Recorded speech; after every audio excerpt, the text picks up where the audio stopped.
Welcome to Spectral Production Video Production Blogs. In this tutorial we're going to talk about a rig that I use quite often, or at least a variation of a rig I use quite often to handle a multi-joint setup.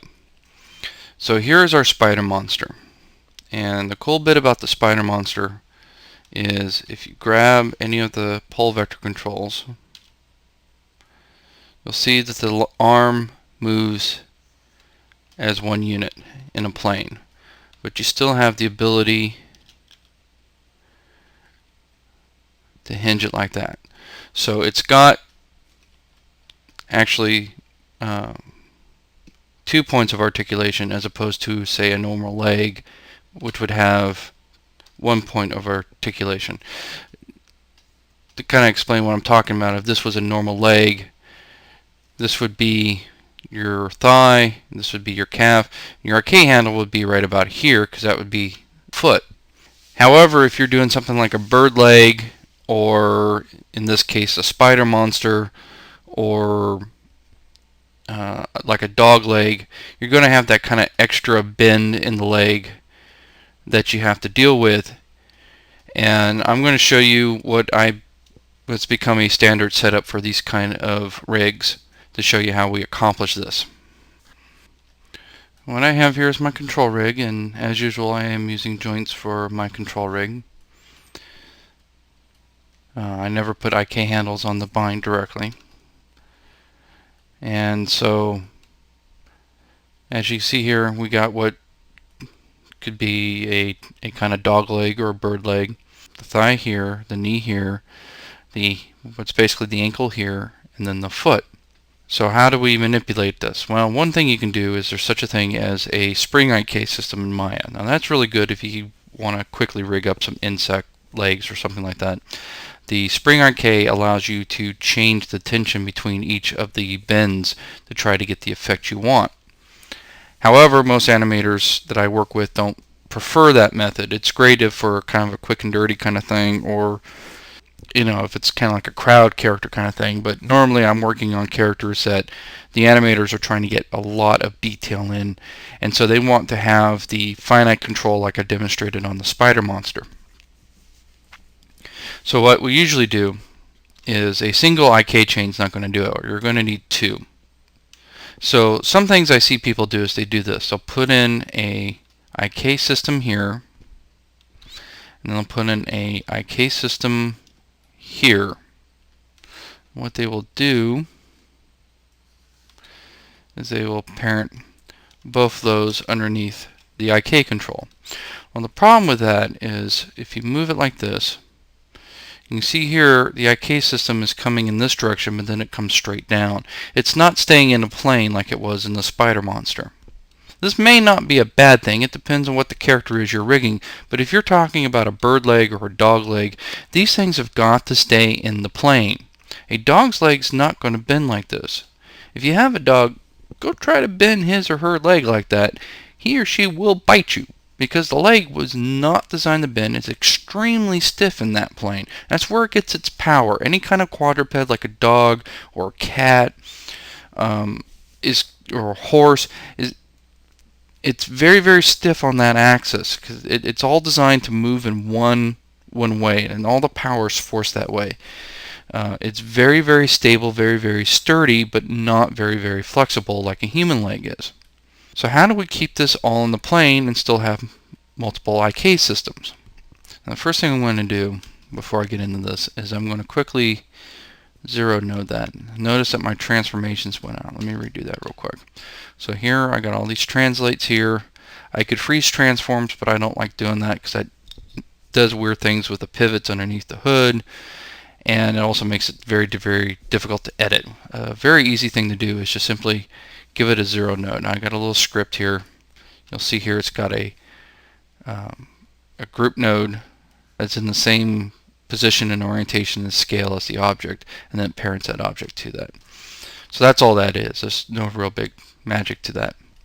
But that'll get my controls all nice and zeroed out so I can get back to their original point while I'm messing with this. So a little bit of quick housekeeping there. Okay, so how are we going to keep this into a plane? Well, the one thing I'm going to do is I'm going to create something I call a plane driver. So what I'm going to do is I'm going to make a very simple 2-bone IK.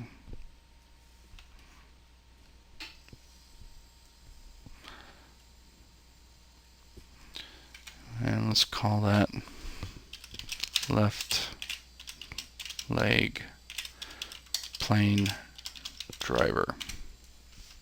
Okay.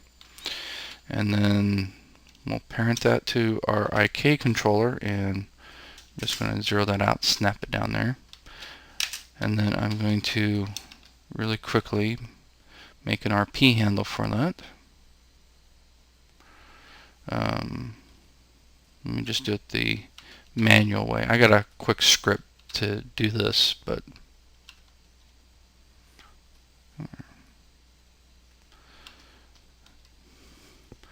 my script just basically creates it and then names it and then adds a pull vector to it. Again, no real magic, but I'll do it kind of manually so I don't lose anybody. Okay, so we're going to use the pull vector control for the pull vector of our plane driver. I'm not worried too much about the rotations because I'll freeze that out in a minute.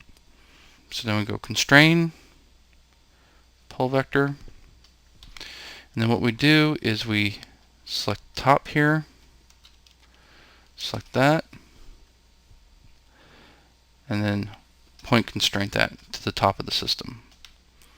For cleanliness, I'm going to come in here and I'm going to freeze out the rotations. Now I mentioned earlier that I use 0 nodes because I don't like freezing transforms because it jacks with a pivot.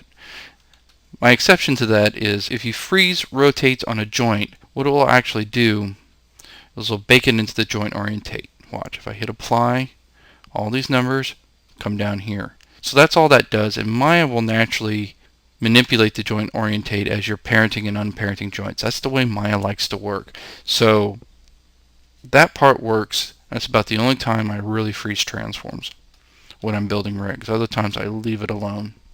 Okay, so now I got a plane driver. So what do I do with this?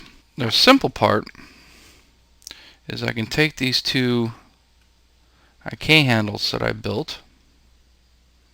Where am I going to go? Oh, they're both under here already. And parent it to there. So as you move the pull vector, everything is in a plane and keeps everything nice and neat. So that part's cool, but now we don't have the control over this bend here like we wanted to. We're keeping everything nice in a plane, everything's moving around in a unit, but where's that extra control?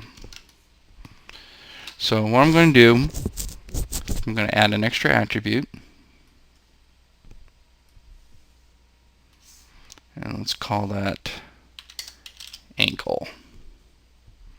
I'll keep that as a float, and that's all good. So what I'm going to do is I'm going to create an extra group node.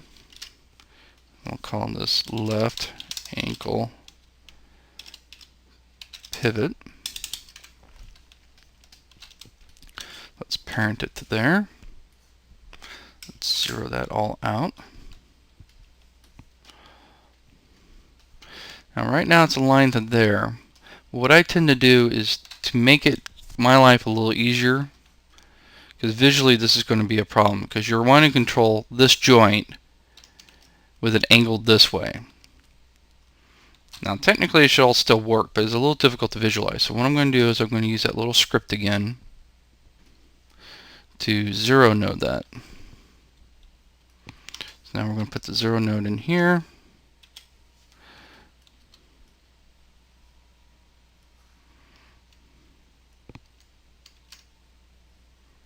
Where's my thing?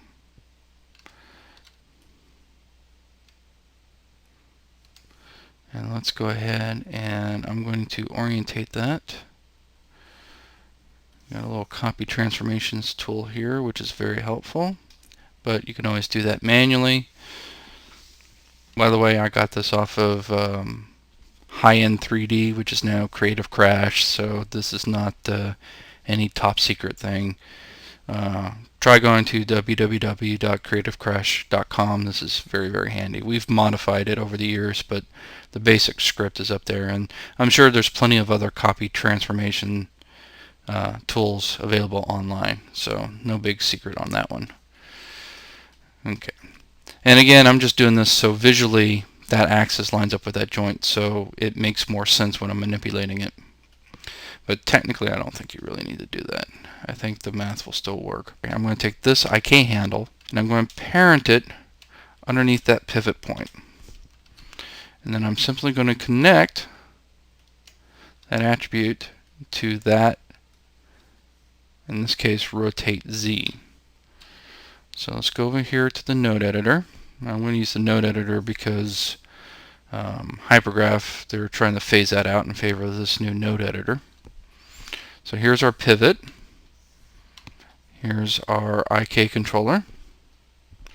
So let's take ankle, plug that into the rotate Z.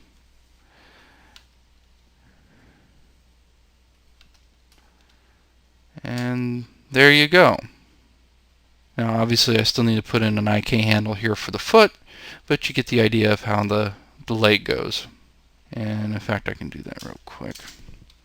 Let's just go ahead and take that. Again, my little tool that quickly makes an RP handle. For this, I'm using RP instead of an SC because of the IK floor that I usually build. SC handles, when you start putting constraints on them, don't evaluate as cleanly, so the RP handles tend to work better for that. But that's just kind of a me thing. And as you can see, that RP handle is freaking out right now. So let's take that pull vector control. There we go. So now we can manipulate it that way, and we can manipulate it this way. Oops. Would help if I parent that there. There you go. So we can go like this, and then we can also do this. And so we got pretty much control over every single joint, while at the same time keeping it all nice and clean in a nice solid plane. This is perfect for things like dog legs, bird legs, that kind of thing. And I wind up building this rig or some variation of this rig over and over and over again. So that's pretty much the exact same thing we've done with the spider monster. The only difference is instead of having an attribute that controls the pivot in one axis, I've created this controller so I can manipulate it in all three axes. And that's just because this isn't a dog leg. This is obviously some weird spider monster. Plus I knew he was going to be fighting our hero, and I wanted our hero to be able to, you know, smack it and have it bend like it's breaking in a natural direction, so I left that open. But that's really the only difference between this and the kind of dog leg I was showing you. That was a quick one. Hope it was helpful, and thank you very much. And stay tuned. We should have lots more tutorials and test renders and cast interviews and the like coming down the pipe. Thank you very much.